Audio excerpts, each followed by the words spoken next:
Dursupes un Balgales skolu vēsture ir stāsts par kopienas neatlaidību, kurā katrs solis uz priekšu izcīnīts ar pacietību un mērķtiecīgu darbu.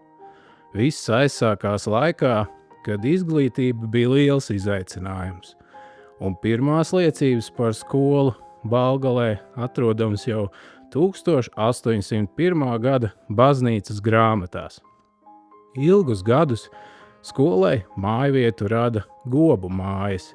Savukārt Dursupē 1880. gadā skola sāka savas gaitas Silkalnos. Toreizējā ikdiena bija izaicinājumu pilna.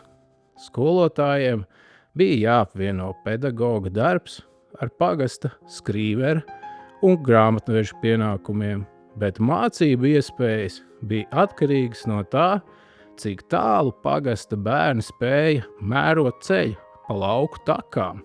Pagrieziena punkts šajā stāstā pienāca līdz ar skolotāja Kārļa Reinfelda ierašanos, kuru vīzija par patiesu izglītības centru kļuva par dzinējspēku pārmaiņām.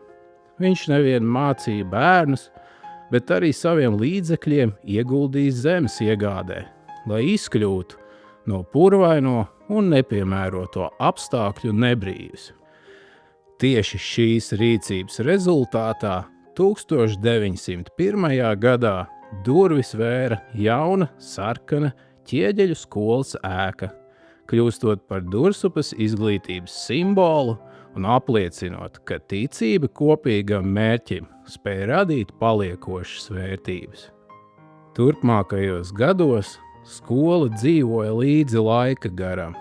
Tā nepārtraukti attīstījās, paplašinājās un pielāgojās, kļūstot par vietu, kur satikās paaudzes.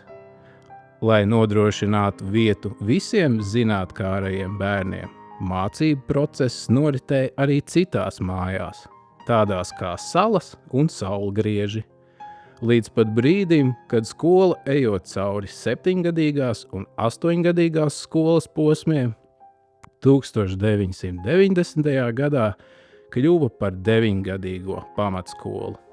Tas bija process, kas noslēdzās 1963. gadā ar jaunas skolas piebūvi, un vēlāk 1985. gadā ar sporta zāles izbūvi, beidzot apvienojot skolēnus zem viena jumta. Šodien, atskatoties uz šo vairāk nekā gadsimtu ilgo vēsturi, mēs redzam nevis tikai sienas vai mācību klases, bet dzīvu tradīciju, kas balstās uz cieņu pret pagātni un rūpēm par nākotni. Šis stāsts ir apliecinājums tam, ka skola ir kas vairāk par iestādi. Tā ir vieta, kur glabājas pagasta atmiņas, un katrs solis, ko spēr Kārlis Reinfelds un viņa sekotāji, ir ieguldījums, kas turpina dzīvot mūsu bērnos un viņu zināšanās.